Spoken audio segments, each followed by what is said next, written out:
সেই মাঠের বুড়োর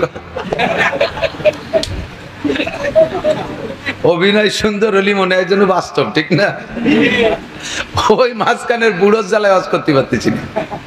তো বুড়ো কি সমস্যা করে? বুড়ো হলো মিস্টার আবু জাহেলের 1 নম্বর PS1। আবু জাহেল সেদিন দারুন নদওয়ায়, কাফেরদের সংসদ ভবনের নাম দারুন নদওয়া। কি নাম? দারুন নদওয়া। এই আবু জাহেল হলো সৌদি আরবের গভর্নর। এই গভর্নর দারুন নদওয়ার ভিতরে কাফেরদেরকে ডাইকা কইছে, ওয়াকালাল্লাযীনা কাফারু লা তাসমাউ লিহাযাল কুরআন ওয়ালগাউ ফীহি লাআল্লাকুম তাগলিবুন। হে কাফেররা, মুহাম্মদ যখন কুরআন পড়বে আর তরজমা তাফসীর করবে, ওর কোরআনের তিলাওয়াত শুনলে যে কোনো কাফের কলেমা ঘুরিয়ে ফেলে, দিল নরম হয়ে যায়। কাজেই ওর কোরআন শরীফ মানুষের শুনতে দিবা না। ও যখন বয়ান করবে মাঝখানে বসে হই হুল্লা চিল্লে পাল্লা করবা, মুখে মুখে তর্ক করবা, ফাঁসা ফিরে দিয়ে বসে থাকবা, উদ্ভট এলোমেলো শব্দ করবা, তালিও ঠকি যাবে। মুহাম্মদ জিততে পারবে না, তোমরা জিতে যাবা, তোমরা বিজয়ী হবা। লাআল্লাকুম তাগলিবুন। এই হুকুম দিয়েছে আবু জাহাল। এই হুকুমের পর যারা বেশি পালন করছে, যারা ভালো নাম্বার নেছে, যারা A+ পাইছে, তার ভিতরে গোল্ডেন A+ পাইছে ওই বুড়ো। নবী যখনই বয়ান করে মাঝখানে এসে এলোমেলো শব্দ করে, আর এই মুখে মুখে তর্ক করে, ঘন ঘন পেশাব করতে যায়। আসার সময় সাইডে খেজুর বাদাম নিয়ে আসে, সাইডে কদুর বিচি সিবির বিচি নিয়ে আসে, মাঝখানে বসে বসে ভাষা ফিরে দিয়ে ফুটফুট করে খায়। মতের খিলা বলি, মুহাম্মদ থামো, মুহাম্মদ থামো, কি করছো? রাজনীতি বাদ দাও। এই উল্টো পাল্টা করে। তো ওই বুড়োর জ্বালা আমি ওয়াজ করতে পারতেছি না। জিবরাইল কা হুজুর তারিফু মান হুয়া, ওরে চেনেন? কয় যা চিনি তো, আমার বাচ্চা সাদের বয়সী মানুষ, বেশ বয়সী, বুড়ো হয়ে গেছে। কয় যে ওভাবে না, ওর চারিত্রিক দোষ, ওর সমস্যা কোথায় কি কি আছে তা কি জানেন? কয় না, তা জানবো কি করে? তো জিবরাইল সূরা কলম নাজিল করে দিয়ে ওই জায়গায় বসে ওই দিন আবু জাহেল ওই দিন এই লোকটা নবী পাককে বলেন, মুহাম্মদ তুমি পাগল, মুহাম্মদ তুমি উন্মাদ, মুহাম্মদ তুমি কি বলা হয় মাতাল, ইত্যাদি ইত্যাদিকে নবী পাককে গালি দিয়েছে।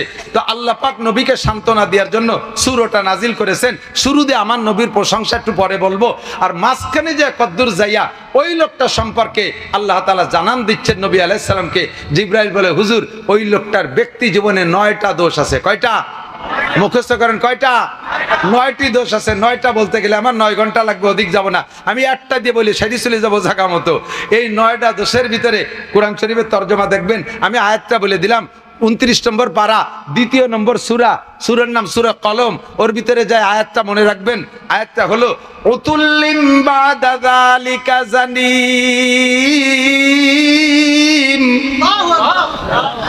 তর্জমা হলো ওই লোকের ভিতরে 9টা দোষ আছে, তার ভিতরে একটা দোষ হলো ওইটা হারামজাদা, যারও সন্তান, যাইরোর বাচ্চা, ওর জন্মের ঠিক নাই।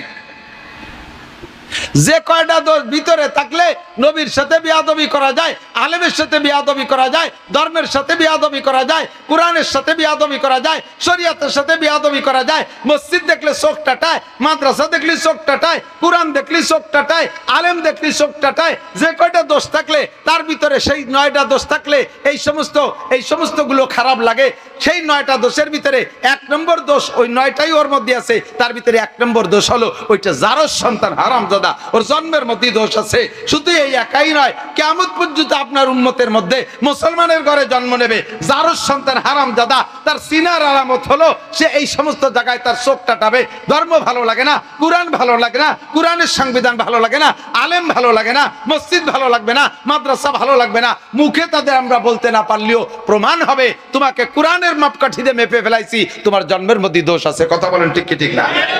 আমরা যাই করি না করি, আমরা রাজনীতিতে যে দল হই না কেন, ও দোস্ত, আমরা যা রাজনীতি যার যেটা ভালো লাগে সে সেটা করবো। উন্মুক্ত স্বাধীন দেশ, উন্মুক্ত স্বাধীন দেশ। যদি রাজনীতিতে কোনো সাইডে প্রেসার ক্রিয়েট করে, তাহলে বলবো যারা বৈষম্য আন্দোলন করেছে তাদেরকে বলবো এটা একটা বৈষম্য, এটা একটা বৈষম্য। বৈষম্য মানে কি? যার যা খুশি সে তা করবে। জবান উন্মুক্ত, মুখ খুলে কথা বলবা। হাত উন্মুক্ত, হাত খুলে কাজ করবা। তোমার চাকরির দরজা উন্মুক্ত, যোগ্যতা বলে খুঁজে নিবা। কাজেই আমার সব জায়গায় উন্মুক্ত থাকতে হবে। আমার রাজনীতিতে উন্মুক্ত, আমার ভালো লাগে আমলিগ করব, আমার ভালো লাগে বিএনপি করব, আমার ভালো লাগে জাতীয় পার্টি করব, আমার ভালো লাগে শাসনতন্ত্র করব, আমার ভালো লাগে খেলাফত মজলিস করব। এটাই তো আমার স্বাধীনতার অর্জন। কথা বলেন ঠিক কি ঠিক না? তবে যে যা ভালো লাগে তাই করব, কিন্তু সাবধান, আলেম উলামা, মাদ্রাসা, মসজিদ, আল্লাহ, রসুল, ধর্ম, কোরআন, শরীয়তের বিধান নিয়ে কখনো ব্যঙ্গ করব না, ঠাট্টা করব না, এদের সাথে বেয়াদবি করব না। যদি বেয়াদবি করেন তাহলে আপনি নিজেই বুঝে নেবেন আপনার জন্ম সংক্রান্ত তো আপনি জানেন না, জানে আপনার মা, আপনি বুঝে ফেলবেন যে আমি এ জায়গায় অন্যায় কে জন্যই করেছি, নিশ্চয় আমার জন্মের মধ্যে ত্রুটি আছে। মানুষে আমার সামনের বার জারিউর বাচ্চা কইতে পারে নাই, তবে আমার ভিতরে সমস্যা আছে, আমি এটা কেন করলাম। কাজেই তুমি ভদ্র হও, এ ছেলেরা তোমরা ভদ্র হও, আলেমদেরকে দেখে বিনয়ী হও, সর্বকালে এরা তোমাদের বন্ধু থাকে। আল্লাহু আকবার। নবী পাককে এরপরে আল্লাহ পাক সান্ত্বনা দিয়ে শুরুতে বলতেছে নুন, সুরের শুরুতে একটা অক্ষর আছে নুন, শুরু অক্ষর কি আমি বলি নেই, ওই লোকটার নাম হলো ওলীদ ইবনে মুগীরা। নাম কি একটু মুখস্থ করেন না, নাম কি? ওলীদ ইবনে মুগীরার দলে কেউ হতে চান? কেউ হতে চান? আমরা সাহাবায়ে কিরামের দলে, কথা বলুন ঠিক কিনা? আমরা নবীর দলে, বলুন ঠিক কিনা? আমরা উলামায়ে কিরামের দলে, ঠিক কিনা? আমরা বলবো, স্লোগান দেব, আলেম উলামা যেখানে, কুরআন সুন্নাহ যেখানে। দুটি হাত কি উঁচু করবেন? দুটি হাত। আরে অন্য এলাকা, জেলা এলাকা আমার দেখাইতে হবে, দেখ গোপালগঞ্জেরা ধর্মের সাথে আছে না নাই। স্লোগান হবে নারায়ে তাকবীর, আল কুরআন যেখানে, আল হাদিস যেখানে, কুরআন সুন্নাহ যেখানে, উলামা হক্কানি যেখানে, কওমি আলেম যেখানে, ধর্ম আছে যেখানে, জুলুম আছে যেখানে, অন্যায় আছে যেখানে, দুর্নীতি যেখানে, বিয়াদবি যেখানে, নারায়ে তাকবীর। আল্লাহ হাতগুলোরে কাবার গায়ে পৌঁছাই দিও, নবী পাকের সাথে কিয়ামতে মুসাফায় হাত মিলানোর তৌফিক দিও। আমার প্রাণ প্রিয় বন্ধু যুবকরা, আমলীগ, যুবলীগ, ছাত্রলীগ, যে লীগই আমরা করি না কেন, আমরা কখনো বেয়াদবি করিব না, ঠিক আছে তো ইনশাআল্লাহ। নবী পাককে প্রশংসা করতে গিয়ে সান্ত্বনা দিতে গিয়ে আল্লাহ বলে নুন ওয়াল কালামি ওয়া মা ইয়াসতুরুন মা আনতা বিনিমাতি রাব্বিকা বিমাজনুন ওয়া ইন্না লাকা লা আজরান গায়রা মামনুন ওয়া ইন্নাকা লা আলা খুলুকিন আযীম। কন্না সুবহানাল্লাহ। নুন একটা অক্ষর, কোরআন শরীফের বিভিন্ন সূরার শুরুতে দেখবেন এরকম জের জবর বিহীন অক্ষর আছে, এরকে বলে হরুফে মুকাত্তাআত। একটু বলেন তো, হরুফে মুকাত্তাআত মানে কাটা কাটা হরফ। এতে যেমন আলিফ লাম মিম এর আলামা, উলিমা, আলিমা, নুন, এর কোনো তরজমা নাই, কেউ এর তরজমা করতে যাবেন না, আলিফ লাম মিমের তরজমা করতে যাবেন না, তাহলে আপনি ভুলের মধ্যে পড়ে যাবেন। সমস্ত মুফাসসিরিন কিরাম বলে আল্লাহু আ'লামু বিমুরাদি বিযালিকা, এর তরজমা একমাত্র আল্লাহই জানে, আমি আপনি জানাজানির দরকার নাই। কতক্ষণ আমাদের দেশে কিছু বাউল আছে, বাউল বাউল বাউল চেনেন? মোজ দাড়ি চুল দিয়ে একেবারে উমো যুব হনুমান খপ্পাত, সেম কোয়ালিটি অফ বান্দর। ওর মুখ খুঁজে পাওয়া যায় না, বিড়ি খাবে কোন ভাগ দেশে, বিড়ি মোষের ভাগ দেশে মুখ খুঁজে তালাশ করি পায় না। চা খাতি সময় মোষের নেয়া সুসইরে ধরে তলে চা বেঁধাই দিছে, পরে দেশে সে মোষ ছাড়িয়ে সব মোষ সেই চার মধ্যে দুধ চা গনইরে জ্বালাই দেশে, যখন কাপ সরাই নিয়ে গেছে মোজ বাইয়ে সেই চা পড়তেছে, ঠাই যেন 85 এন পড়তেছে বিড়ি। দেখলি আর খাওয়া যায় না, পরে ওই কাপে আর চা খাওয়া যায় না, ঠিক কি ঠিক না? এরা হচ্ছে বাউল শিল্পী, এরা বাউল শিল্পী, এরা খুব মারেফাতের তথ্য জানে। কয় আল্লাহ আলিফি আল্লাহ, লামে জিব্রাইল, মিমি মুহাম্মদ। সূরা তোরে শিয়েছে কোন সূর? হ্যাঁ, এটা শর্ট হ্যান্ড, এর তরজমা কে জানে? যে জগতের শর্ট হ্যান্ড সেই জগতের মানুষ তার তরজমা জানে। কতক্ষণ? থানার সামনে যদি লেখা থাকে হয়াকারে হা বিসর্গা আব্দুর রহমান, তার মানে কি হবে? হাবিলদার আব্দুর রহমান। হেফজখানার সামনে যদি লেখা থাকে হয়াকারে হা বিসর্গা আব্দুর রহমান, এবার কি হবে? হাবিলদার আব্দুর রহমান, হাফেজ আব্দুর রহমান। একই লেখা দুই জায়গায় দুই তরজমা, ঠিক কি ঠিক না? ঠিক না? হাসপাতালের সামনে যদি লেখা থাকে দয়াকারে ডা বিসর্গ আব্দুর রহমান, তাহলে কি হবে? ডাক্তার আব্দুর রহমান। আর ইরশাদ শিকদের বাড়ির সামনে যদি লেখা থাকে দয়াকারে ডা বিসর্গ ইরশাদ শিকদের, কি হবে? ডাকাত ইরশাদ শিকদের। তাহলে একই দয়াকারে ডা জায়গা বিশেষ তরজমা পাল্টে গেছে না? ঠিক না? কাজেই এই সূরার শুরুতে, কোন সূরার শুরুতে আলিফ লাম মিম হা মিম সিন এইগুলো কি লেখছে, কি জন্য লেখছে, ওই শর্ট হ্যান্ডেলাই জানে, তোমার ওর মধ্যে মাথা কামানোর দরকার নেই। আল্লাহ কসম খেয়ে বলে ওয়াল কলম, আমি কলমের কসম খেয়ে বললাম, কলম। আল্লাহর কসম খায়, দিক তাকান। আপনারা কখনো মখলুকের কসম খায় না, আমার সন্তানের মাথায় হাত দিয়ে বলছি, এটা কসম হয়ে গেছে কবিরা গুনাহ, শিরিক হয়ে গেছে। আমার মার কসম খেয়ে বলি, বাপের কসম খেয়ে বলি, শিরিক। কাবা ঘরের কসম খেয়ে বলি, নবীর নামে কসম খেয়ে বলি, এ সব শিরিক, এগুলো কবিরা গুনাহ, ঈমান নষ্ট হয়ে যায়। কসম হবে একমাত্র কার নামে? ওয়াল্লাহি বিল্লাহি তাল্লাহি, আল্লাহর কসম ছাড়া অন্য কোনো নামে কসম হবে না। এবার আল্লাহ কসম খাবে কার নামে? আল্লাহর উপর তো আল্লাহ নাই। আল্লাহ তার সৃষ্টি জগতের বড় বড় যেটাকে আল্লাহ সম্মানী বলে সৃষ্টি করেছেন তার সাথে আল্লাহ কসম খায়, সেই নামের উপরে আল্লাহ কসম খায়। তন ভিতরে অন্যতম হলো কলম।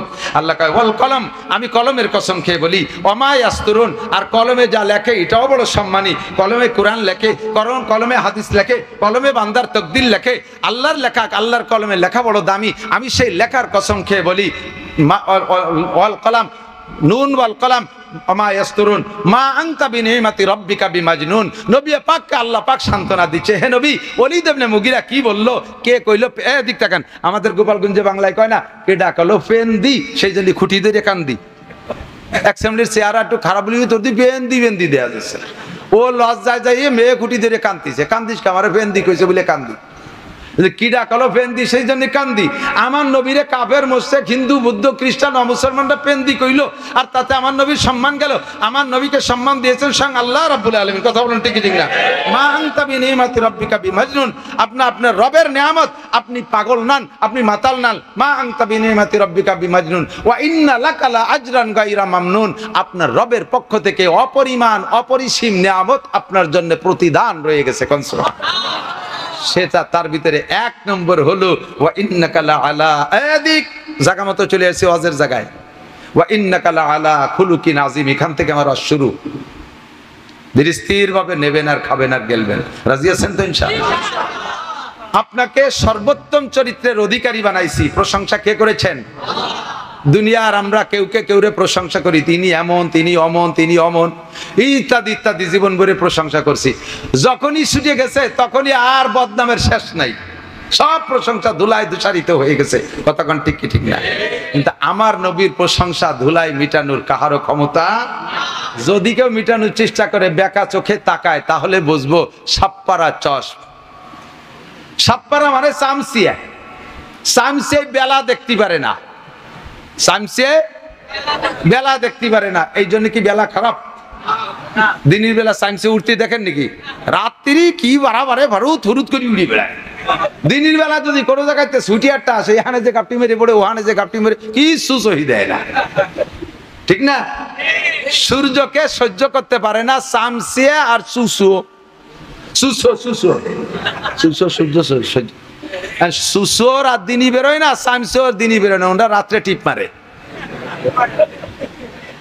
তুই সুসো আর চামচিয়া সূর্য পছন্দ করিস না, তাই বলে তো সূর্য খারাপ না। কোটি কোটি মখলুক সূর্য পছন্দ করে, মানুষের সূর্য পছন্দ করে। কাজেই তোর মতো চামচিয়া সুসো সূর্য অপছন্দ করলে কিছু আসে যায় না, ঠিক কি ঠিক না? তোর মতো আবু জাহেল, আবু লাহাব, উতবা, সাইবা, ওলীদ ইবনে মুগীরা, নমরুদ, কারুন, হামান, সাদ্দাত, ফিরাউন, উবাই বিন খালদ, আই সারা দুনিয়ার কাফের, জো বাইডেন, নেতানিয়াহু, সারা দুনিয়ার কাফের আমার নবীকে গালি দিলে কিচ্ছু আসে যায় না। ওলীদ ইবনে মুগীরা আমার নবীকে গালি দিলে কিছু আসে যায় না। আমার নবীকে প্রশংসা করেছে আমার আল্লাহ, ওয়া ইন্নাকা লা আলা খুলুকিন আযীম। কথা বলেন ঠিক কি ঠিক না? দুনিয়ার কেউ যদি এই জগৎটাকে অপছন্দ করো, তাও তুমি বুঝে নাও নবীকে অপছন্দ করছে, নবীকে গালি দিয়েছে। তাদের সম্পর্কে যেমন বললাম, নবীর ওয়ারিসদের সম্পর্কে মন্তব্য করলে তোমারও আমি তাই করলাম। তুমি সুসু আর চামচিয়া, তুমি সুসু আর সাবধান সাবধান। এই সুসো কিন্তু সুসো আরেকটা জিনিস সহ্য হতে পারে। আপনারা এখানে কে কেমন আছেন জানি না, আমি আতর পছন্দ করি খুব বেশি। আমার পকেটে সবসময় তাই। আপনারা আতর পছন্দ করেন না? আতর ভালো লাগে? আতর ভালো লাগে। এই আতর পছন্দ করে না মানুষের ভিতরে যারা, তারা হলো মেথর, সুইপার, ওরা আতর সহ্য করতে পারে না। আর প্রাণীদের ভিতরে সুসোয় আতর সহ্য করতে পারে না। আপনার ঘরে যদি বেশি সুসো রানাগুনা থাকে, ও যদি কোনো তাই দিয়ে সাফ করতে না পারেন, 10 টাকার আতর কিনে ছড়াইতে হবেন। যে কয়দিন এই আতরের ঘ্রাণ থাকবে, ওই কয়দিন সুসো আসবে না। এই যে সারা দুনিয়ার নবী, রাসূল, ফেরেশতা, জিন, ইনসান, মানুষ সবাই আতর পছন্দ করে, সুসোই পছন্দ করে না। তাই থেকে আতর খারাপ, ঠিক কি ঠিক না? ও দোস্ত, আর মেথরে আতর পছন্দ করে না। ও জীবন ভরে গু সাফ করতে করতে, পায়খানা সাফ করতে করতে ওর সাথে একটা বন্ধুত্বতা হয়ে গেছে, আতরের গিরান না হয়ে গেলেও বেহুশ হয়ে যায়। তাহলে মেথর আর সুসো আতর সহ্য করতে পারে না বলে আতর বেদামি হয় না। আল্লাহর ঘর, মসজিদ, মাদ্রাসা, তোমার মতো সুসু আর মেথর যদি অপছন্দ করো তাতে এটা খারাপ হবে না, বরঞ্চ তুমি উপাধি নিলে তুমি সুসো বা মেথর। কথা বলে ঠিকই ঠিক না? আমি সুসো মেথরের দলে হইতে রাজি। আল্লাহ আমাদেরকে হেফাজত করেন, আমিন। নবী পাককে আল্লাহ বলেন ওয়াইন্নাকা আলা খুলুকিন আযীম, আপনি সর্বোত্তম চরিত্রের অধিকারী, আপনার মতো চরিত্রের অধিকারী কেউ নেই। কাজেই আপনার চরিত্রটাকে আমি কি বানাই দিলাম? হে উম্মতরা, দুনিয়ার মানুষ জেনে নাও, লাকাদ কানা লাকুম ফি রাসূলিল্লাহি উসওয়াতুন হাসানা, তোমাদের জন্য মুহাম্মদুর রাসূলুল্লাহর মধ্যে রয়েছে উত্তম আদর্শ। খেয়াল করেন নাই? আমাদের উত্তম আদর্শ কার মধ্যে? মুহাম্মদুর রাসূলুল্লাহ সাল্লাল্লাহু আলাইহি ওয়াসাল্লাম। কথা সন্দেহ আছে নাকি? আরে ভাই, আমরা গোপালগঞ্জের মানুষ বঙ্গবন্ধুকে ভালোবাসি, কিন্তু উনি আমার জিন্দেগির সম্পূর্ণ সংবিধান দেওয়ার ক্ষমতা রাখে না। সম্পূর্ণ সংবিধান দেওয়ার ক্ষমতা রাখে? জিয়াউর রহমান রাখে? এরশাদ সাহেব রাখে? পৃথিবীর কোন মানুষ মানব জাতির পূর্ণ জীবন বিধান সংবিধান দেওয়ার ক্ষমতা রাখে না। তারা কিছু কিছু ভালো কথা বলেছেন, কিছু কিছু নীতি কথা বলেছেন, তাতে একটা মানব জাতি শুরু থেকে শেষ পর্যন্ত পূর্ণ জীবন ব্যবস্থা হতে পারে না। আমার নবীর জীবন ব্যবস্থা এমন সুন্দর, নবীর আখলাক এমন সুন্দর, তার জন্ম থেকে মৃত্যু পর্যন্ত যদি অনুসরণ করি তাহলে দুনিয়ার সমস্ত মানুষের কাছে প্রশংসিত হব, মানুষের কাছে প্রশংসিত হব, ফেরেশতাদের কাছে প্রশংসিত হব, আল্লাহর কাছে প্রশংসিত হব, দুনিয়ার থেকে জান্নাতের সার্টিফিকেট হাতে নিয়ে আখিরাতের দিকে রওনা দিতে পারবো। কথা বলুন ঠিক কি ঠিক না? এমনই একটা মানুষ মুহাম্মদুর রাসূলুল্লাহ। আল্লাহ বলেন লাকাদ কানা লাকুম ফি রাসূলিল্লাহি উসওয়াতুন হাসানা। সব বলে শেষ করতে পারবো না। কেন পারবো না? এদিক তাকান। নবী পাকের এই চরিত্র সম্পর্কে বিস্তারিত আলোচনা যদি করতে হয় তাহলে 30 পারা কোরআন শরীফ বিসমিল্লাহির রহমানির রহিম আলহামদুলিল্লাহি রাব্বিল আলামিন থেকে শুরু করে 30 নম্বর পারা সূরা নাসের মিনাল জিন্নাতি ওয়ান নাস পর্যন্ত আমাকে এ টু জেড তাফসীর করা লাগবে। আর এটাকে কামা হক্কু খুলে যদি তাফসীর দেখে দেখে করি তাহলে 100 বছরও শেষ করা যাবে না, 100 বছরও শেষ করা যাবে না, এত তাফসীর কোরআন শরীফে। আর আমার নবীর জিন্দেগি গোটা 30 পারা কোরআনও যা, নবী পাকের জিন্দেগিও তাই। কাজেই সম্পূর্ণ পারবো না। এই গোটা নবীর জিন্দেগির থেকে একটা অংশ থেকে আমি সামান্য একটু পরিবারতন্ত্র নিয়ে একটু কথা বলবো, যে নবীওয়ালা পরিবার যদি আমি গড়তে পারি তাহলে আমার পরিবারটা নবীর পরিবারের মতো সুন্দর হবে। কথা বলুন ঠিক ঠিক না? নবীর পরিবারকে বলে আহলে বাইত। কি বলে? আহলে বাইত, আহলে বাইত ওয়া আহলে বাইতিহি আসহাবিহি আহলে বাইতিহি ওয়া আলিহি। এই যে শব্দগুলো বলি দুরুদের মধ্যে, এটা সম্পূর্ণ চলে যায় নবী পাকের পরিবারের জন্য। আমার নবীর পরিবারের চাইতে সুন্দর প্রতি পরিবার পৃথিবীতে আসছে না। কথা কন? কোন নেতার পরিবার আছে? কোন নেত্রী পরিবার এত সুন্দর আছে? কোন কের পরিবার এত সুন্দর নাই, আর কোনোদিন হবেও না। সেই নবী আদর্শ মুসলিম পরিবারের একটা পরামর্শ দিচ্ছে। এদিক তাকান মুরব্বীরা, আগে আসেন মুরব্বীরা। যদি এই সমাজকে সুন্দর করে গড়তে হয় তাহলে গোড়ার থেকে আসতে হবে। কোটিপতি হতে হলে আগে হতে হয় লাখপতি, লাখপতি হইতে হলে আগে হতে হবে হাজারপতি, হাজারপতি হইতে হলে আগে হতে হবে শতপতি। হ্যাঁ, 100 টাকার নোট 10 খান গুছালি না, তারপরে 1000 টাকা, 1000 টাকার নোট 100 খান গুছাতে পারলি 1 লাখ টাকা, 1 লাখ টাকার বান্ডিল 100 খান জমা করতে পারলি তারপরে 1 কোটি টাকা। এবারে 1000 টাকার নোট আগে বানাইতে হলে তার আগে লাগবে 100 টাকার নোট, 100 টাকার নোট বানাইতে হলে তার আগে গুড়ায় লাগবে 1 টাকা, ঠিক না? তাহলে কোটিপতি হইতে হলে আগে লাগবে 1 কোটি হতে হবে। গোটা দুনিয়াকে যদি ভালো বানাইতে হয় তাহলে আমার ব্যক্তি জীবনটাকে আগে সুন্দর করতে হবে। আমি ভালো, এ জায়গা যে কয়জন আমি আছি, যে কয়জন আমি আছি, বলেন আমি কয়জন? যত মানুষ আছি প্রত্যেকে যার যার কাছে আমি না, প্রত্যেক আমির একটু ভালো বানানোর চিন্তা করেন। কষ্ট হচ্ছে? বলবো আমি কে ভালো বানানোর পরামর্শ দেব? সুর নাই, তাল নাই, কণ্ঠ নাই। আমার যুবক প্রাণ ভরে শোন, এ যুবক, তোর জিন্দেগি উন্নত হবে। আমি এই আদর্শ মুসলিম পরিবারের বয়ান অনেক আগে করতাম, মাঝে কিছুদিন করি না, ইউটিউবে সার্কুলার হয়ে গেছে, কিন্তু দেখি ইউটিউব তো সবাই শোনে না। আর ওয়াজ যেগুলো পূরণ হয়ে গেছে পিছনে চলে গেছে, কিন্তু কথাগুলো আমার কাছে ইম্পর্টেন্ট মনে হচ্ছে। বিভিন্ন অনুষ্ঠান প্রোগ্রামে যাই, সেখানে যে দেখি শরিয়ত বিরোধী অনেক উল্টোপাল্টা কাজে, এগুলোকে আবারও ফিল্ডে আনতে হবে ইনশাল্লাহ। আদর্শ মুসলিম পরিবার, আমার সেই সময়ের বয়ান শুনে বহুত যুবক তার সিদ্ধান্ত পরিবর্তন করে ফেলাইছে, স্টাডিং বাম থেকে ডানিয়ে নিয়ে আসছে। আমার প্রাণপ্রিয় গোপালগঞ্জের যুবকরা, তোমরা আজকের আলোচনাকে পেট ভরে নিয়ে ইনশাল্লাহ ইনশাআল্লাহ স্টার্টিং বাম থেকে ডানে আনতে পারবা তো ইনশাআল্লাহ? সিদ্ধান্ত নিয়ে যাবে তো ইনশাআল্লাহ? সুখী একটা জীবন যাপন পাবা, সুখী একটা জীবন পাবা ইনশাআল্লাহ। এর জন্য শর্ত হলো আগে মুরব্বীদেরকে পরামর্শ দিচ্ছে, আল্লাহ তাআলা আদেশ করছেন, এই মুরব্বীরা আমার দিক তাকান, আনকে হল আয়া। আগের থেকে আরেকটু আগের থেকে একটা ক্লাস আছে, সেই ক্লাস থেকে আরম্ভ করি। জন্মটা সুন্দর হবে যদি ওই জায়গাটা সুন্দর হয়, ভালো করে এদিক বোঝেন। যদি জমিটা ভালো হয় তাহলে না ফসল ভালো হওয়ার আশা করা যায়। কাজেই জন্ম ভালো হওয়ার আগে আমার জন্মের সেই জমিটা আগে আমার সুন্দর করতে হবে। এই জন্য আল্লাহ পাক বলেন, হে যুবক মুরব্বীরা যারা আছেন, আনকিহুল আয়ামা মিনকুম ওয়াস-সালিহিনা মিন ইবাদিকুম ওয়া ইমাইকুম। খেয়াল করতেছে না? না কব না, খেয়াল হতেছে না তা কব কা? আমার বুক ব্যথা হতেছে আর উন্ডা আর এক দিক চেয়ে বসে রয়েছে। এতক্ষণ অস করি নেই, যেটুক কব সেইটুকির জন্য আইসি গুছাই গেছাইয়া। দৈরে ইতর দোয়ানো যায় না, আগের তে ফানানো লাগে না, এই জন্য আগের তেলো ফানাই ফুনে গুছাই আনছি, এখন আর দোয়ানোর সময়। এই সময় বালতি চড়াই দিয়ে গেলে দুধ বাড়ি যাবে না, আমি দোয়াই ফেলবো, মাটিতে পড়ে যাবে, তুমি বাড়ি বাড়ি নিতে পারবা। মুরব্বীদের জন্য আল্লাহ হুকুম দিচ্ছেন, সমাজের সবচাইতে বেশি উচ্ছৃঙ্খল, সমাজের সবচেয়ে বেশি উচ্ছৃঙ্খল বুড়োরা না যুবকরা? কথা কয় না। মদ খায় বুড়োরা না যুবকরা? গাঁজা খায় কারা? ইয়াবা খায় কারা? গান গায় কারা?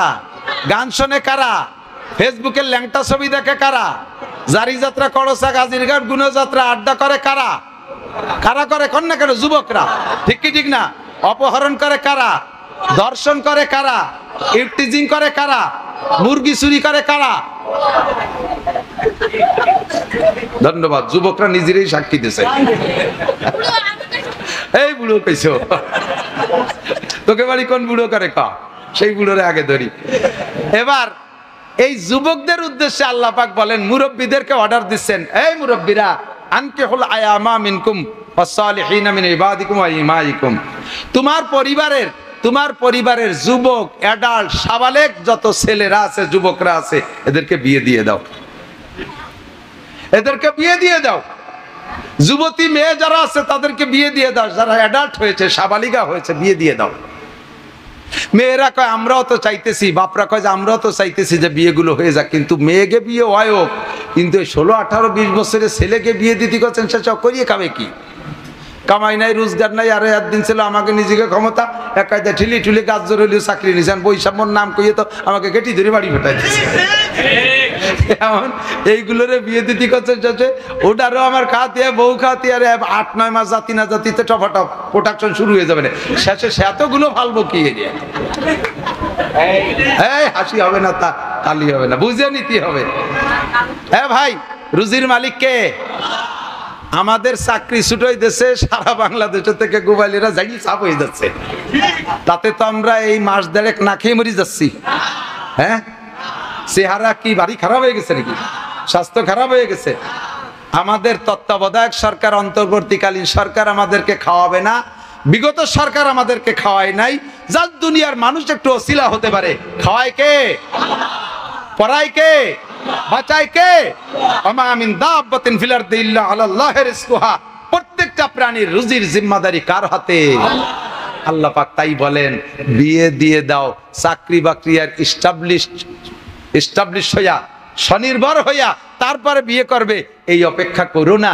এই অপেক্ষা করতে করতে কবে সে ভালো চাকরি পাবে, কবে সে এস্টাবলিশ হবে, ততদিন পর্যন্ত যত আকাম কুকাম করবে, যত আকাম করবে, যৌবনের ধাক্কায় যুবকরা সমস্ত আকামের গুনাহ যে করবে সে তো মোটা অঙ্কে পাবেই পাবে।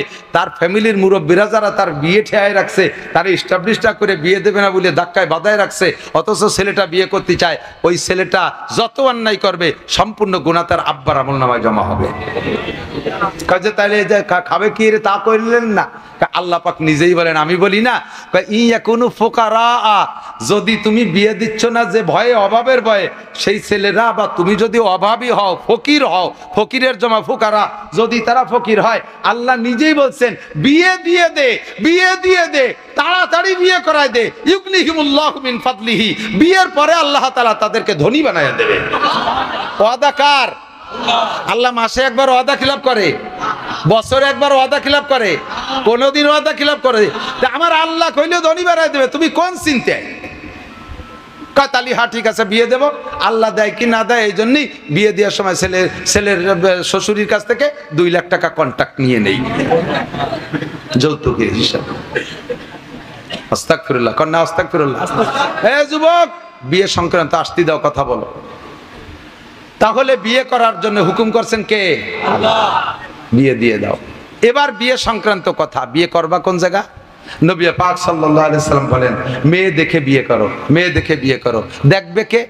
আমাদের সমাজে প্রথা আছে, মা আর বাপ দুইজনরে ফাটায় দেয়, উন্ডা দেখি আমারে কাউস সাওয়াইনে দিলি আমার কোনো কথা নেই।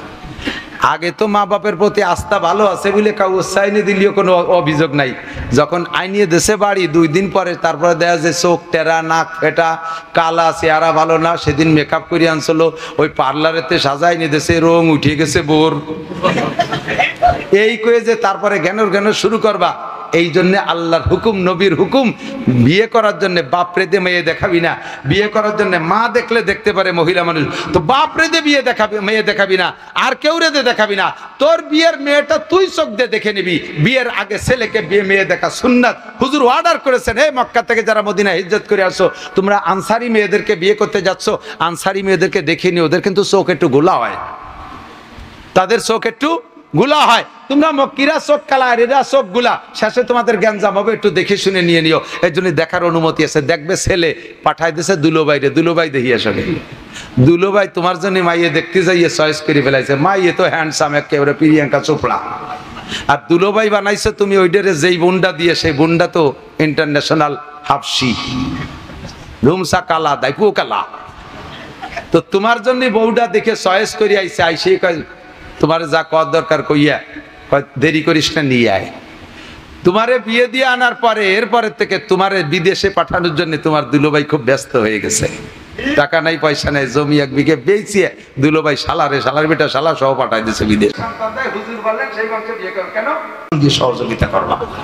এই জন্য যে বংশের মেয়েরা বেশি সন্তান দেয় সেই বংশে বিয়ে করে সন্তান ঠেকাইও না, নষ্ট করো না। কারণ তুমি জানো না যে কোন সন্তানটা ভালো হবে। প্রথমটা চেহারা ভালো, মনে করছে এইটা যথেষ্ট, এরপরে আর একটা হয়ে গেছে, বাস তুমি মহা খুশি, এরপরে আর পছন্দ করতেছে না। কিন্তু এই দুটো ভবিষ্যতে বড় হলে কি হবে তা তো তুমি জানো না। চেহারাই তো মানুষ না, মানবতা তো আলাদা জিনিস, কথা বলেন ঠিক না? ও দুটো বড় হলে কি হবে তা তুমি জানো না। এরপরে তোমার নামে আর দুটো বাজেট ছিল, সেই দুটো তুমি নিলে না, সে দুটি আল্লাহ তাআলা দুনিয়ায় পাঠাই দিয়েছে, সে দুটি অন্য জায়গা। কিন্তু তুমি যে দুটি পেয়ে খুশি হয়ে থামিয়ে গেছো, সেই দুটি বড় হয়ে কি হয়েছে, একটা এরশাদ শিকদার আর একটা কানা জাহাঙ্গীর, আন্তর্জাতিক খ্যাতি সম্পন্ন 2 ডাকাত। আর যে দুটি তুমি নিলে না, তোমার নামে বরাদ্দ ছিল। আরে বরাদ্দ কিছু থাকলে নিয়া না নিয়ার একটা বিষয় আছে। আমাদের এই রোড বরাদ্দ আছে, মাল সব রেডি হয়ে গেছে, কিন্তু যখন কন্ট্রাক্টর আসছে, স্থানীয় যুবকরা কয় চাঁদা দিতে হবে 2 লাখ। এই ব্রেক দিয়ে দিছে, ফ্যামিলি প্ল্যানিং শুরু করে দিছে, ব্রেক দিয়ে দিছে। 2 লাখ চাঁদা না দিলি, এবার সরকার, ওরা যে কন্ট্রাক্টর ডিসি স্যারে বলছে, স্যার ওরা 2 লাখ টাকা চাঁদা না দিলি কাজ করতে দেবে না। ডিসি স্যার বললেন বরাদ্দ যা হবার হয়ে গেছে, যেহেতু সরমানিক দেয়ালা নিল না, ওটা ঘোষের স্যার দিয়ে দে। তুমি না নিলে আর এক জায়গা চলে যাবে, বরাদ্দ হয়ে গেছে। সন্তান 4টে, তোমার বাড়ি বরাদ্দ ছিল, তুমি 2টি নিয়ে ব্রেক করে ফেলাইছো, 2 লাখ টাকা চাঁদা চাইছো। আল্লাহ কয় হবে না, চাঁদা দিয়ে দি, ওই বাকি 2টি দিয়ে দে, একটা সরমুনাই দে, একটা গোফের ডাঙ্গা দে, একটার নাম শামসুল হক ফরিদপুর, একটার নাম ফজলুল করিম সরমুনার বিশ্বাস। ওই 2টি তোমার নামে বরাদ্দ ছিল। যে 2টি গোষ্ঠীরে ভালো বানাবে তাই নিলে না, আর যে 2টি দেশে পাইন মেরি ছাড়িয়ে দিচ্ছে, সেই 2টি নিয়ে তুমি খুশি থাকছো। কাজেই ঠেহাস নে, যে কটা আল্লাহ দেয় অতি দিয়ে খাতি দেবো কোন যায়? সরকারি কানুনের, আরে সরকার আমার কি ছাতা দেয়? সরকার নিজেই তো এখন দেশে নাই, আমরা খাচ্ছি না, কথা বলেন ঠিক না? সরকার নাই, আমরা খাচ্ছি না, তাহলে সরকারের হুকুমে আমি ছেলে মেয়ে কেন কম নেব? আমি আমার বাপের 8 নম্বর সন্তান। তোমার দুনিয়ার সরকারের সিদ্ধান্ত যদি আমার আব্বা আমল করতো, তাহলে আমি নাসির কোথায় থাকতাম? আজকে সারা দুনিয়া ভরে ওয়াজ করে বেড়াচ্ছি, দেশের মানুষ আমার দ্বারা উপকৃত আছে। তাহলে তোমার কথা মানলি পরে আমার আব্বা যদি সেই কথার পর আমল করতো, তাহলে আমার মতো নাসির দেশের মানুষ পাতো কোন জায়গায়? তুমি সরকারও আসবে, তোমার বাপের 8 নম্বর সন্তান, তুমিও তো তোমার বাপের 6 নম্বর সন্তান। তোমার বাপ যদি ওই সিদ্ধান্ত নিত, তোমার মতো সোনাচান পিতেলে গুগু কোন গাঙ্গের মধ্যে আমরা জাল খেয়ে তালাশ করে বের করে আনতাম। কাজী আমরা সরকারের সিদ্ধান্ত মানতে রাজি না। সন্তানের ব্যাপারে কার সিদ্ধান্ত? তাজাওয়াজুল ওদুদ আল ওয়ালুদ ফাইন্নী মুকাসসিরুন। আমি 7টা সন্তানের বাপ, আমি 5টা ছেলে 2টা মেয়ের বাপ, আলহামদুলিল্লাহ আমার 5টা ছেলে মেয়ে হাফেজ হয়ে গেছে, আলেম হচ্ছে, মৌলানা হয়ে যাবে, আর 1 বছর পর থেকে পর একের পর এক মৌলানা হয়ে বের হয়ে আসবে। 5 ছেলে মেয়ে 4 ছেলের আমি উমরা করাইছি, মেয়েটা উমরা করবে ইনশাআল্লাহ, হাফেজ হয়ে গেছে রমজানের পরে। আমার কোনো কিছুর অভাব রাখে নাই, সন্তান আল্লাহ দিয়েছে, তাদের রুজিও আল্লাহ দিচ্ছে। আসমান থেকে রিজিক আসে, আসমান থেকে ক্ষুধার গজব আসে, কাজে আমি আসমানি রিজিকের ভরসা করি, আসমানি রিজিকে বিশ্বাস করি। আমি সন্তান কম নিতে রাজি না। আল্লাহ তাআলা আমাকে নেক সন্তান দান করুক, বলেন আমিন। আল্লাহু আকবার। এরপরে এদিক তাকান, এ যুবক, বিবাহের আগে একটা কন্ট্রাক্ট কমপ্লিট করে নেবা, সেটা হলো কত টাকা দেবে, মোটরসাইকেল দেবে কি দেবে না শুনিয়ে নেবা ভালো করে। শ্বশুর বাড়ি চাপ দিয়ে কন্ট্যাক্ট করে যৌতুকের মোটরসাইকেল রাস্তায় চলবে না, খালের মধ্যে দিয়ে চলবে। ট্রাকের ফাসাদ তলতে ঢুকে ওই দিক দিয়ে নাক দিয়ে বারোয় চলে যাবি, গাড়ি চলে যাবে, তুই ফতে থাই যাবি। যারা যৌতুকের মোটরসাইকেল শ্বশুর শাশুড়িরে প্রেসার দিয়ে মোটরসাইকেল আনছো, কালকে সকালবেলা শ্বশুরে আব্বা কবা তসবি গুনে 100 বার, পায়ে ধরে মাপসাই ফেরত দিবা, চাবিটা দিয়ে দিবা, নীতি না চালিয়ে ফেরত দিবা। তবে শ্বশুর খুশি হয়ে যদি বিমানও কিনে দেয় তোমার চাওয়া ছাড়া, তা তোমার জন্য জায়েজ, সমস্যা নেই। শ্বশুর বিমানও কিনে দেয় যদি খুশিতে, হ্যাঁ আমার পছন্দের জামাই, তার বিমান কিনে দেবো, হ্যাঁ জায়েজ আছে, কিন্তু চাইয়ে একটা সুইও নিতে পারবে না, একটা সুতোও নিতে পারবে না। আর তুমি এই খয়রাত কেন করতে যাবা? খয়রাত করতে জায়গা পাও না? মডেল মসজিদের ওখানে থাল নিয়ে বসে থাক, আমরা যাতায়াতের পথে 2-4 টাকা দিয়ে যাবো। তুই বিয়ে করে শ্বশুর বাড়ি কেন খয়রাত তৈরি? মোটরসাইকেল দিতে হবে, আন কিনে দিতে হবে। আবালের বেটা আবাল, না গালিয়ে পারলাম না। এদিক যৌতুকের মাল সব হারাম, শুয়োরের গু খাওয়া যেমন হারাম, এর চেয়ে নিচে এর ভাষা নাই। শুকরের পায়খানা খাওয়া যেমন হারাম, নিজে পায়খানা করে যে খাওয়া যেমন হারাম, যৌতুকের টাকা সেরকম হারাম। যে লোক যৌতুক খাবি কপাল তার পড়বে, কপাল তার পড়বে, বহু আছে কপাল পড়ার পথ, সেগুলো সেদিন বুঝবি। কাজে যৌতুক হবে না। এবার কয় যৌতুক হবে নাই যখন, এত শক্ত কথা হুজুর বল, এ কথা হবে না। যৌতুক যখন খাওয়াই যাবে না, তাহলে একেবারে তো ছাড়িয়ে দিয়ে যায় না। এবার ছেলের বাপ কয়, নাসির হুজুর যেভাবে দেশের মানুষটা হিট কইল, যৌতুক যখন নিয়েই যাবে না, তাহলে শোনো কয়জন খাওয়াই দেবে লোক। মেয়ের বাপরে ধরছে, কত লোক খাওয়াবা? যৌতুক তো নিলামই নেয়া, কত লোক খাওয়াবা? কে তোমার খাওয়াবে? কে খাইয়ে থাও না কোনো জায়গায় সুসদ দল, এ বাড়ি খাতে যাবি কে? তুমি বাড়ি কামাই রীতি হয়েছো?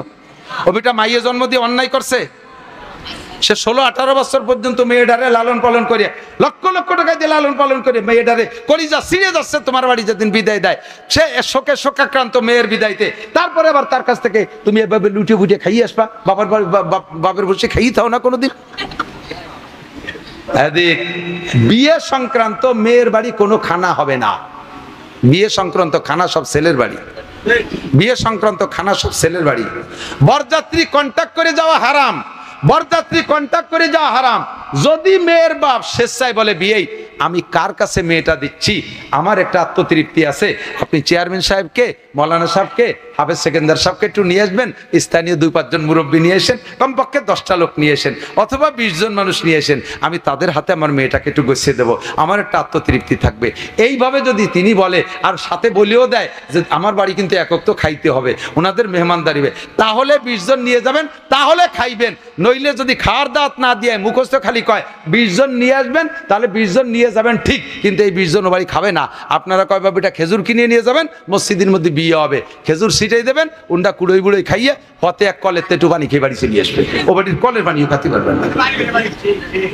শরিয়াত কোথায় চলে গেছে, কোথায় চলে গেছে? তুকো যাওয়া সুন্নতে আহমদ কো যা, তুকো যাওয়া সুন্নতে আহমদ কো যা, বা मोहम्मद का बुवाद निस्बत तुरा। ए मुसलमान कल्ब में सूज नहीं, रूह में एहसास नहीं, कुछ भी पैगाम मोहम्मद का तुझे पास नहीं। বিয়ে উপলক্ষে খরচ হবে ছেলের বাড়ি, বিয়ে করে আই না নিয়ামতের শুকর আদায় করবো। আল্লাহ, আমার কত বন্ধু ওয়াকালে মারা গেছে, তারা বোর মুখ চোখে দেখে নাই, স্ত্রী এত মজাদার, এইটা তারা পায় নাই, আমাকে তুমি নিয়ামত নসিব করেছো, বউটাকে আইনে ঘরে বসে, এই এদিক তাকান, বউটারে আইনে ঘরে রাইখা সর্বপ্রথম বাসর রাত্রে সুন্নত শুনিয়ে নাও যুবকরা, যারা বিয়ে করো নাই তারা, আর যারা বিয়ে করছেন তারা তো মিস করছেন, তারা আজকে রাত্রে যে দরকারে আমল করেন, দেখি আল্লাহ মাইনে নিতে পারে। আজকে বিয়ে করে আইনা স্ত্রীকে ঘরে রাইখা সর্বপ্রথম অজু কইরা 2 রাকাত নামাজ পড়ে পরাণ ভরে স্ত্রীর জন্য, তোমার দাম্পত্যের জন্য দোয়া করবা, সুখের জীবন যাপনের জন্য দোয়া করবা। এরপরে স্ত্রীর কাছে যে সর্বপ্রথম তার কপালের এক গোছা চুল ডান হাত দিয়ে ধরে সূরা আলাম নাশরাহ লাক এবং আয়াতুল কুরসি পড়ে স্ত্রীর কপালে ফু দিবা। পারলে রব্বানা হাবলানা মিন আজওয়াজিনা ওয়া যুররিয়াতিনা কুররাতা আয়ুনি ওয়াজআলনা লিল মুত্তাকিনা ইমামা দোয়াটা পড়ে স্ত্রীর কপালে ফু দিবা। ইনশাআল্লাহ ওই দিন থেকে নিয়ে মৃত্যু পর্যন্ত স্বামী স্ত্রী গ্যাঞ্জাম হবে না।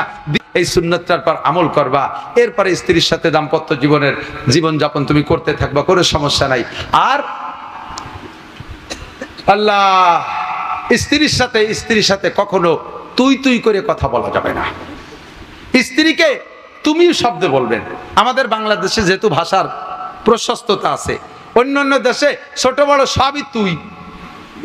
আমার বাংলাদেশে তুই, তুমি, আপনি 3টা ক্লাস আসে। স্বামীতে স্ত্রীকে তুমি বলবেন, তবে স্ত্রীরা স্বামীকে আপনি বলার অভ্যাস করতে হবে।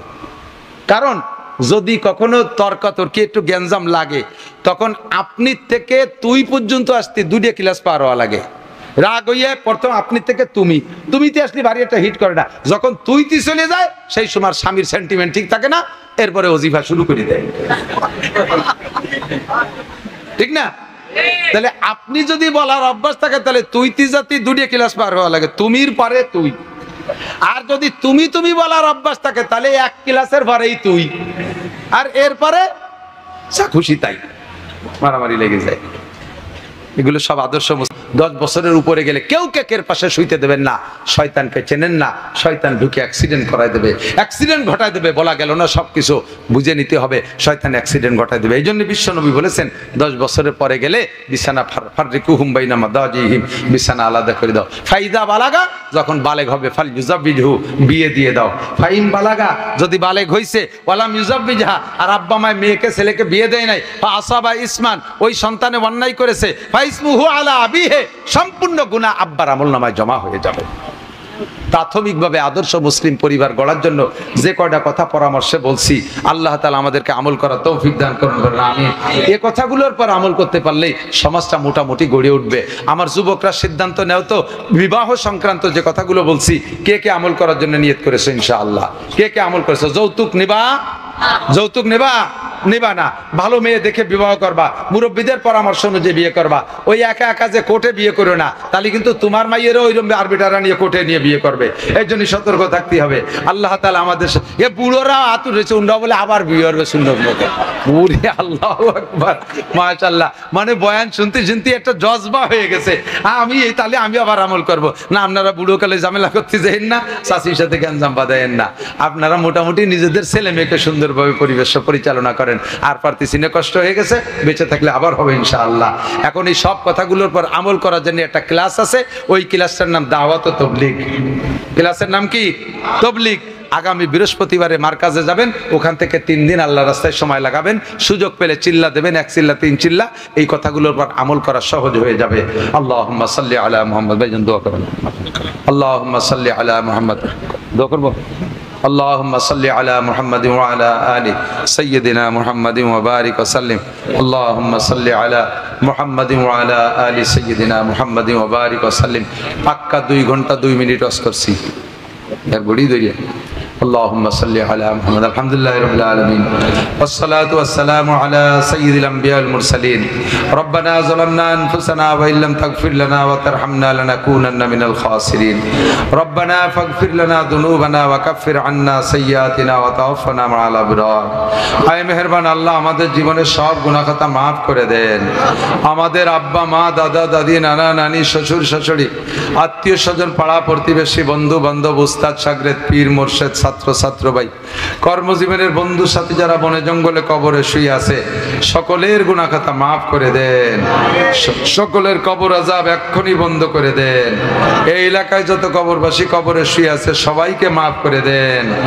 আয় মেহেরবান আল্লাহ, আমরা যারা বেঁচে আছি আমাদের জান মাল ইজ্জত আবরু হেফাজত করেন। আমাদের মধ্যে যারা অসুস্থ রোগী সবাইকে সুস্থ রোগ মুক্ত করে দেন। আয় আল্লাহ, আমাদের আত্মীয় স্বজন আপনজন যে যেখানে দেশে বিদেশে অসুস্থ, হাসপাতালের বেডে ঘরের বিছানায় পড়ে ধুকছে, মেহেরবান আল্লাহ আপনি তাদের সবাইকে সুস্থ করে দেন। অনেক রোগীরা দোয়া চেয়েছে, সবাইকে সুস্থ করে দেন। আয় আল্লাহ, আমাদের সবাইকে সুস্থতার সাথে ইজ্জতের সাথে প্রশস্ত হালাল রিজিকের সাথে লম্বা হায়াতে তৈবা দান করেন। অসুস্থ অবস্থায় হাসপাতালের বেডে ঘরের বিছানায় ফেলে রেখেন না আল্লাহ। আয় আল্লাহ, আমাদের অভাব অনটন দূর করে দেন, বিপদ আপদ থেকে মুক্তি দান করেন। রাজনৈতিক যে ঝামেলা চলতেছে বাংলাদেশে, আল্লাহ ঝামেলা আপনি নিরসন করে দেন। আল্লাহ, দেশে আপনি শান্তির বাতাস চালু করে দেন। আয় আল্লাহ, নির্বাচিত সরকার আয় আল্লাহ শান্তি দেওয়ার মতো যাদের মাধ্যমে আপনি শান্তির ব্যবস্থা করে থাকেন, এই রকম সরকার আমাদের জন্য ব্যবস্থা করে দেন। আয় আল্লাহ, অনেক সরকার দেখেছি, এবার মনে চাইতেছে কোরআন সুন্নাহ অনুযায়ী দেশ চললে কেমন লাগে তাই একটু দেখতে মনে চাচ্ছে। মেহেরবান আল্লাহ, আপনি সেই ব্যবস্থা করে দেন। আয় আল্লাহ, সেই ব্যবস্থা আপনি করে দেন। আয় রাব্বুল আলামিন, এই মসজিদ মহল্লাকে কবুল করে নেন। আজকে এখানে যা আলোচনা করা হলো আমাদের আদর্শ মুসলিম পরিবার গড়ার লক্ষ্যে নবী আলাইহিস সালাতু ওয়াস সালামের আদর্শকে সামনে নিয়ে আলোচনা করেছি। এই আদর্শ আমাদের জীবনে বাস্তবায়ন করা তৌফিক দান করেন। পর্দার আড়ালের মা বোনদের হাত দুটো কবুল করে নেন। তাদের পারিবারিক অশান্তি থাকলে দূর করে দেন। ঘরে যুবতী মেয়ে বোন থাকলে বিবাহের সুব্যবস্থা করে দেন। যুবক ছেলেদের জন্য বিবাহের উত্তম পাত্রীর ব্যবস্থা করে দেন। আমার বেকার যুবকদের কর্ম হালাল কর্মসংস্থানের জোগাড় করে দেন। মসজিদের কমিটি ও ইমাম সাহেবকে কবুল করে নেন। সভাপতি সাহেবকে সুস্থতার সাথে লম্বা হায়াত দান করেন। কমিটির সকল সদস্যকে আল্লাহ এই মাহফিলের ওসিলায় ইমাম সাহেব সহ মেহেরবান আল্লাহ তাদেরকে হজ্জে খানায় কাবা মক্কা মদিনা জিয়ারত নসিব করেন। আয় আল্লাহ, বাংলাদেশ আবারও বলছি, বাংলাদেশের সব অশান্তি আপনি দূর করে দেন, শান্তির ব্যবস্থা করে দেন। আমাদের সকলকে মরণের সময় জবানে কলেমা তয়্যিবা জারি করে দিয়েন। রব্বির হামহুমা। হে আমার প্রাণ প্রিয় যুবকরা, আমার দিক তাকাও, আনন্দ করো, ফুর্তি করো, কার সাথে প্রীত করো আর প্রেম করো, ভালোবাসা করো। আল্লাহ পাক রব্বুল আলামিন বলেন, ইয়া আইয়ুহাল্লাযীনা আমানু লা তাত্তাখিযু আদুওয়ি ওয়া আদুওয়াকুম আউলিয়া।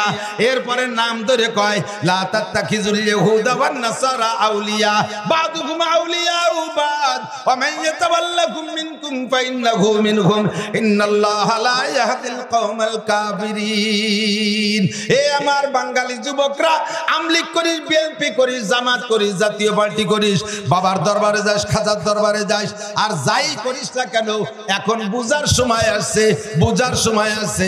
বন্ধু তোমার কে? আমার বন্ধু নরেন। তোর বন্ধু কে? আমার বন্ধু গয়েশ। তোর বন্ধু কে? আমার বন্ধু গোপাল।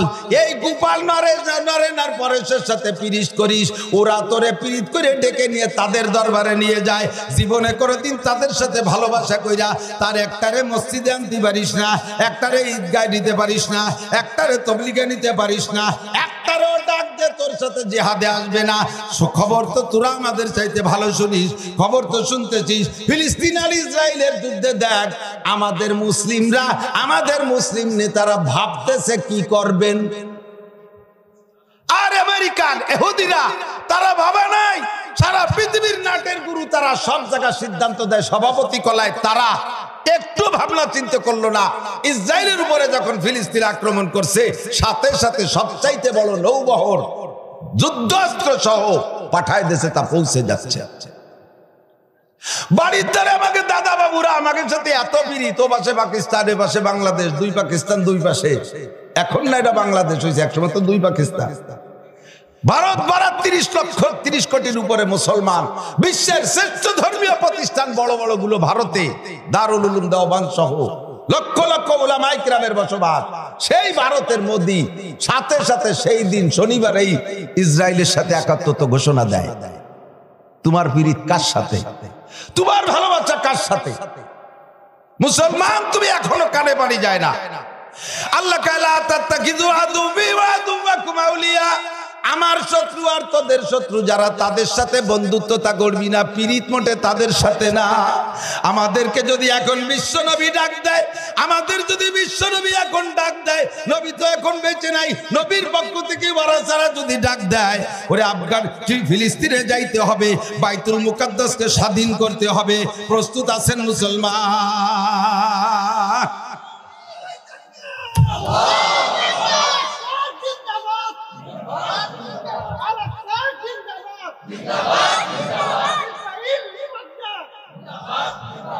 নারায়ে তাকবীর।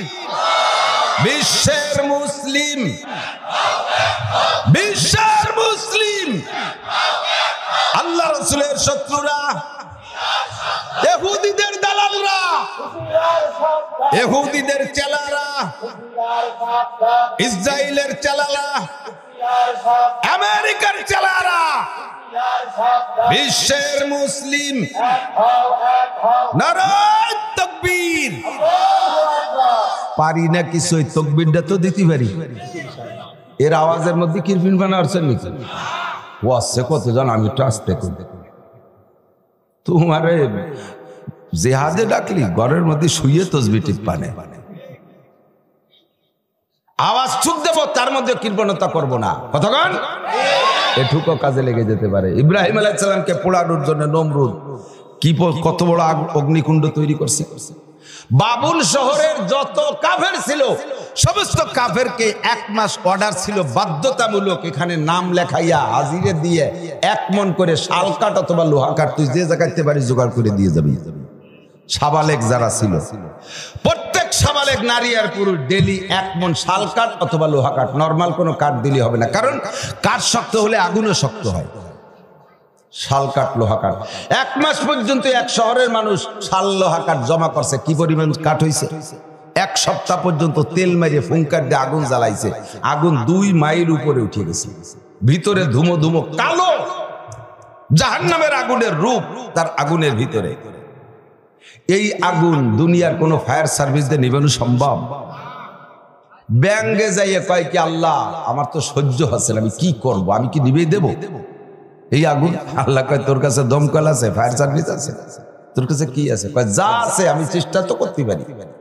আবে দরিয়ারা আগার না তু আকাশী, ব্যঙ্গে কয় আবে দরিয়ারা আগার না তু আকাশী, হাম্বা কদরে তেশরগি বায়াদ চাশিদ। তুমি যদি আমি ব্যাংরে কইতে এই সাগরে বাড়ি শেষে বেলাবি, আমার যদি ফরজ হুকুম দিতে, তাহলে আমি পারি না পারি, চেষ্টা তো করতে হতো আমার।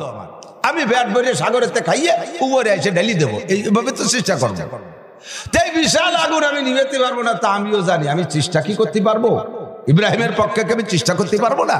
আল্লাহ কর সাগরেতে যে পানি খাইয়ে পেট বইয়ে টাইম মতো অপেক্ষা করলি তো পানি পেটেতে পেশাব হয়ে যায়। যখন পেশাবে চাপ দিছে, ব্যাঙ্গের জাম করে যে 3 বার পেশাব করে দিছে নমরুদের আগুন। আর তেলের আগুনের মধ্যে পানি পড়লি তো আরো বাড়িয়ে যায়। এতে বাড়ছে যা, তাতে ইব্রাহিম আলাইহিস সালামের ক্ষতি নাই। আর বাড়ানো ব্যাঙ্গের উদ্দেশ্য না, উদ্দেশ্য হলো নিবেলু, পানি দিলি তো নেবে আগুন। সেই চেষ্টা করে 3 বার পানি মারছে, তাতে আগুনের জাররা পরিমাণ ক্ষতি হয়নি। যা যে আগুন সেই আগুনই আছে। লাভ হয়ে গেছে ব্যাঙ্গের, লাভ হয়ে গেছে ব্যাঙ্গের। ইব্রাহিম আলাইহিস সালামের লাভ হয় নাই, নমরুদেরও ক্ষতি হয়নি, লাভ হয়ে গেছে ব্যাঙ্গের।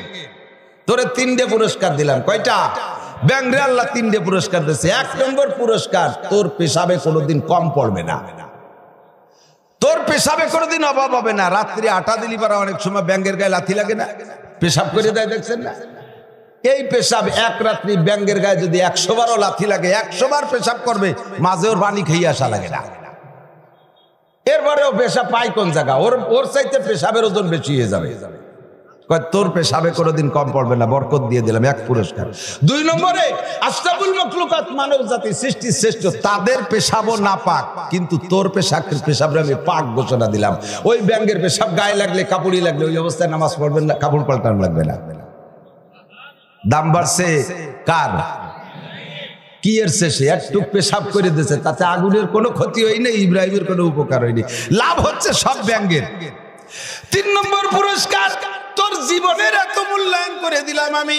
অনার্থক যদি কোনো ব্যক্তি একটা ব্যাংকে হত্যা করে ফেলে, যে ব্যাংকে ক্ষতি করে না, যে ব্যাংকে ক্ষতি করে না এমন একটা ব্যাংকে যদি আপনি মেরে ফেলান, তাতে যে গুনাহ হয়, এই গুনাহ মোচনের জন্য যে কাফারা দিতে হবে তা হলো একটা খাসি জবাই করে আল্লাহর রাস্তায় লুটোই দিতে হবে। ও ব্যাংক, তোর জীবনের দাম একটা খাসির চাইতে বাড়াই দিলাম। তুই আমার ইব্রাহিমের পক্ষে স্লোগান দিয়েছিস, তুই আমার ইব্রাহিমের পক্ষে কাজ করেছিস। আবেদরিয়া রা আগার না তুয়া কাশিদ হাম্বা কদরে তেশনেগি বায়াদ চাশিদ। আমার নবীরে নবী মানে না ইহুদির বংশ, আমার নবীরে নবী মানে না নসরার বংশ, আমার আল্লাহকে আল্লাহ মানে না হিন্দু বুদ্ধ খ্রিস্টানরা। কাজেই তারা জীবনে কোনোদিন আমার বন্ধু হতে পারে? কথা কন পারে? তারা যদি আসে কামান নিয়ে, কমপক্ষে আমি বাঁশের একটা কেড়াল নিয়ে হলিও নেমে যাব। আমার যা আছে ব্যাংকের মতো তাই নিয়ে মেরে দেব। ওরে নমরুদ, এহুদ, নাসারা, কারুন, হামান, ওই গোষ্ঠীর কোনো ক্ষতি যদি নাও হয়, আমার এতটুকু ন্যূনতম চেষ্টারও সিলায়, আমার এই দরদার ব্যথারও সিলায় আমাকে আল্লাহ পাক দাম বাড়াইয়া দিবে। দুঃখ লাগে মুসলিম কান্ট্রির উপরে প্রায় অর্ধশত মুসলিম দেশ, এরা কোরআন হাদিস পড়ছে, মুসলমান সব রাজা বাচ্চারা কোরআন জানে। ওরে সৌদির ওই সালমানের ছেলে মুহাম্মদ, ও কিন্তু ভালো বিজ্ঞযোগ্য আলেম, ও কোরআনে পড়ছে ইয়াকুম মিনকুম ইশরুনা সাবিরুনা ইয়াগলিবু মিয়াতাইন। মুসলমান যদি 20 জন ইমানি বলে বলিয়ান হয়ে দাঁড়িয়ে থাকতে পারো, আল্লাহ কোনো অস্ত্রের নাম বলে নাই। আল্লাহ বলছে ঈমানের মতো অস্ত্র নিয়া, ঈমানের মতো অস্ত্র নিয়ে 20 জন যদি দাঁড়িয়ে থাকতে পারো, 200 জন কাফের তোমাদের মোকাবেলায় টিকতে পারবে না। অর্থাৎ শতকরা 10 জন, 200 জনে 20 জন হলে শতকরা 10 জন। মুসলমান হবে 10%, কাফের হবে 90%, তাও মুসলমানের সামনে টিকতে পারবে না। এদের নারায়ে তাকবীরের ধ্বনির ভিতরে আল্লাহ পাক রব্বুল আলামিন আসমান থেকে একটা সাউন্ড দিয়ে দেয়, যেই সাউন্ডে কাফেরের কলজা ফাইটে যায়। এই নারায়ে তাকবীর দেওয়ার জন্য 20 জন আয়। সারা পৃথিবীতে 800 কোটি মানুষের ভিতরে 200 কোটি মুসলমান। আমরা বর্তমানে 10% না, আল্লাহর রহমতে মুসলমান আমরা 25%। তাহলে যেই পার্সেন্ট হলে বিজয় হয়, তার চাইতে আমরা অনেক বেশি আছি। কথা কোন ঠিক না? কিন্তু কোরআন পড়ি বন্ধু, কোরআন মানি না, কোরআন রে বুঝি না, কোরআনের পর আমল করি না, যার কারণে আল্লাহ পাক আমাদেরকে পিছে ফেলাই দিচ্ছে। ও জামানা মে মুআজ্জাজ তে হামেলে কুরআন হোকর হাম জলিল খার হুয়ে তারকে কুরআন হোকর। যতদিন আমার দিক, যতদিন মুসলমানের গলায় কোরআন ছিল, জবানে কোরআন ছিল, সিনার মধ্যে কোরআন ছিল, আল্লাহ ছিল অন্তরের ভিতরে, অতদিন পর্যন্ত মুসলমানের জয় ছিল। দুঃখ হলো মুসলমান কোরআন ছাইড়া দিয়া, মুসলমান কোরআন ছেড়ে দিয়ে সেই ইংরেজি পড়াকে ক্রেডিটের বিষয় মনে করে, ইংরেজ হওয়াকে ক্রেডিটের বিষয় মনে করে, যার কারণে মুসলমান অমুসলমান খ্রিস্টান ইহুদ নাসারাদের পা চাটা হয়ে গেছে। তোমাদেরকে তারা ফুটবলের মতো লাথি মারে। বাংলাদেশে বিশ্বজয়ী হাফেজ সালে আহমদ তাকরিম সহ আরো পরপর কয়েকজন বিশ্বজয়ী হয়ে আসছে। 111, 12, 15, 17 দেশের মধ্যে বিজয় লাভ করে আসছে। ও বাঙালি যুবকরা, একটা বারো তাদের জন্য তোমরা আনন্দ মিছিল করলে না, তাদের জন্য কোনো আনন্দ দিবস তোমরা পালন করলে না।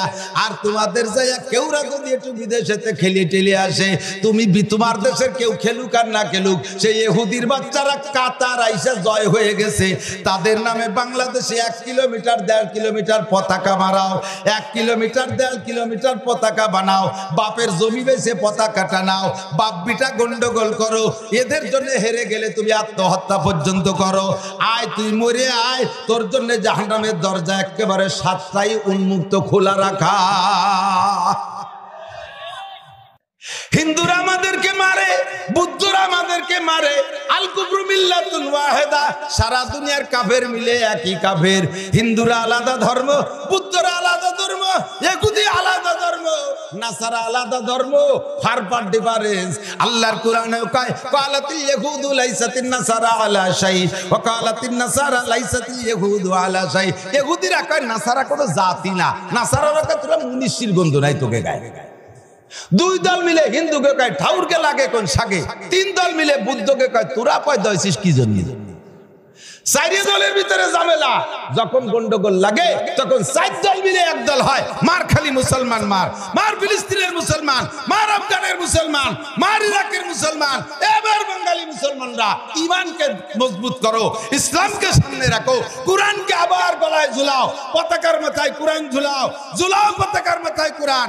আমাদের মাননীয় প্রধানমন্ত্রী জননেত্রী শেখ হাসিনা এই কিছুদিন আগে ফিলিস্তিন ইসরায়েলের নির্বাচনে সে জায়গা ফিলিস্তিনকে ভোট দিয়েছে।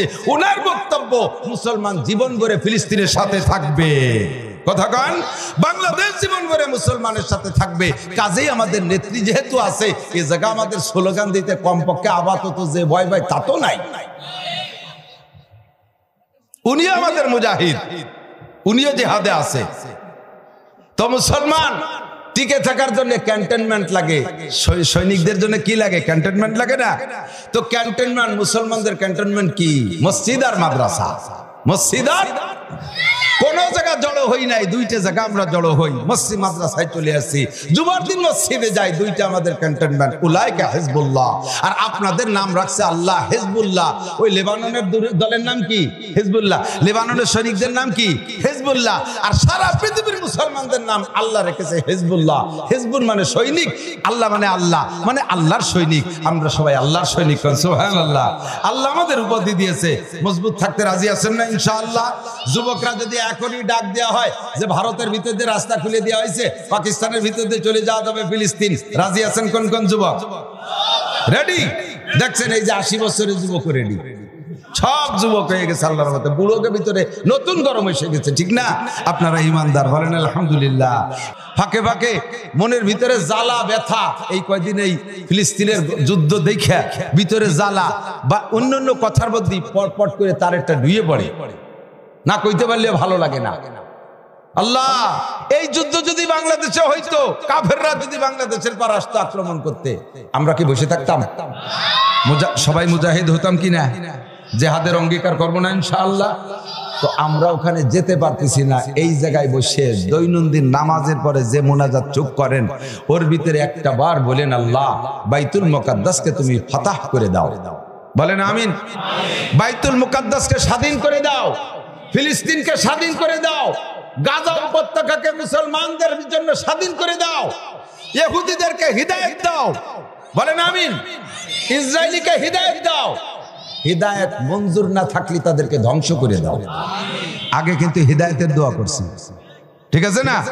যদি তাদের কপালে লেখা না থাকে, আল্লাহ তুমি যেমন আবু জাহেল, আবুল আহাব, উতবা সাহেবের কপালে মোহর মেরে দিয়েছিলে, এদের যদি কপালে এরকম মোহর থাকে, তাহলে তাদের হিদায়াতের আর কাজ হবে না। কাজেই তুমি তাদেরকে ধ্বংস করে দাও, তাদেরকে পরাজিত করে দাও। আল্লাহুম্মা সাব্বিত উজুহাহুম। সবাই বলেন আমিন।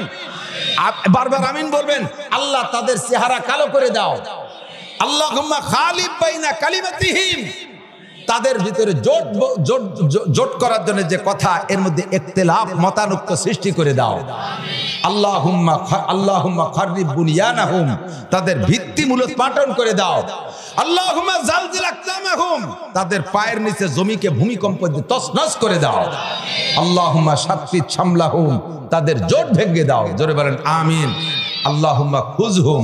বলেন আমিন। আল্লাহুম্মা খুযহুম। আল্লাহুম্মা খুযহুম আখযা আজিজি মুক্তাদির। ধরার মতো ধরো, তাদেরকে ধরার মতো ধরো। কারণ আমরা জানি তুমি বলেছো ইন্না বাতশা রাব্বিকা লাশাদীদ, তোমার ধরা বড় কঠিন। ফিরআউনকে চুবই শেষ করছো, নমরুদের গোষ্ঠীকে শেষ করছো, কারুনের গোষ্ঠীকে শেষ করছো। আল্লাহ কমে আদ, সামুদ, হুদকে তুমি শেষ করেছো। সে আল্লাহর শক্তি তোমার এখনো আছে রব্বুল আলামিন। আর কতকাল মুসলমানের গায়ের রক্ত তুমি ঝরাবা? কতকাল মুসলমান মাদের কোল খালি করবা? শিশু বাচ্চার রক্ত আর কত আর্তনাদ তুমি শুনতে চাও? তুমি এবারের মতে আমাদেরকে দেখায় দাও তুমি রব্বুল আলামিনের মহা কুদরতে তোমার কাবা বাইতুল মুকাদ্দাসকে তুমি বিজয় করে দাও। জোরে বলেন আমিন। 5 ওয়াক্ত নামাজ পড়েন, দোয়া করেন, আল্লাহর কাছে দোয়া করেন, আল্লাহর কাছে দোয়া করেন। আর জীবনে যা কিছু আছে নেকামল নিয়ে চলে আসেন। এই কেলা, এই মার্কাজ, এই কারখানা, এই ইন্ডাস্ট্রি, এই ক্যান্টনমেন্ট, এই বাংকার, মাদ্রাসা যতদিন আছে ততদিন পর্যন্ত আমাদের থেকে কথাগুলো চলতে থাকবে। এ থাকবে না, এখান থেকে প্রোডাকশন বন্ধ হয়ে যাবে। নাসির প্রোডাকশন হবে না, লিয়াকত প্রোডাকশন হবে না, মিজান ফরিদি আসবে না, আব্দুর রব্বির ফরিদি আসবে না, ওই হিলালউদ্দিন আসবে না, ওই ইয়াহিয়া মাহমুদ আর পয়দা হবে না, ওই সরমুনার বিশ্বপ পয়দা হবে না। উলামায়ে কিরাম প্রোডাকশন বন্ধ, তো আস্তে আস্তে সব মুসলমান ইহুদি হয়ে যাবেন। তো আল্লাহ পাক যে বলেন ওয়াল্লাযীনা জাহাদু ফিনা লানাহদিয়ান্নাকুম সুবুলানা, তুমি চেষ্টা করো, পৌঁছে দেওয়ার মালিক আমি আল্লাহ। সত্য না মিথ্যা? আল্লাহর দ্বীনের জন্য যে চেষ্টা করে আল্লাহ তাআলা তাকে সাহায্য করে, সেই সাহায্য নিয়ে আমি এ পর্যন্ত পৌঁছতে সক্ষম হয়েছি। বুখারী শরীফের মধ্যে হাদিস আসছে, একটা হাদিস আসছে, এক আল্লাহর বান্দা নবী পাক সাল্লাল্লাহু আলাইহি ওয়াসাল্লাম বলেন, পূর্বের একটা ইতিহাস, বিগত বনি ইসরাইলের একটা ইতিহাস নবী আলাইহিস সালাতু ওয়াস সালাম বলেছেন, ওইটা হাদিস হিসেবে বুখারী শরীফের ভিতরে ইমাম বুখারী রাহমাতুল্লাহি লিখেছেন। ইতিহাসটা এরকম, হুজুর বলতেছেন, বনি ইসরাইলের একজন মুমিন আল্লাহর বান্দা, উনি ব্যবসা করেন, সমুদ্র পথে দূর থেকে মাল এনে নিজের এলাকায় কেনা বেচা করে।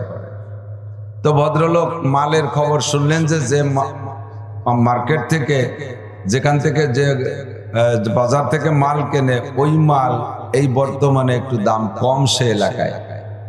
তো ওনার পুঁজি চালান যা আছে সেই টাকা দিয়ে মাল আনলে খুব একটা বেশি হয় না। তো উনি একজনের কাছ থেকে 10 দিরহাম, 10 দিনার, স্বর্ণের টাকা 10 দিনার ওনার এলাকার একজন থেকে কর্জ নেছে, যে নির্দিষ্ট এই তারিখে তোমারে টাকা দিয়ে দেব।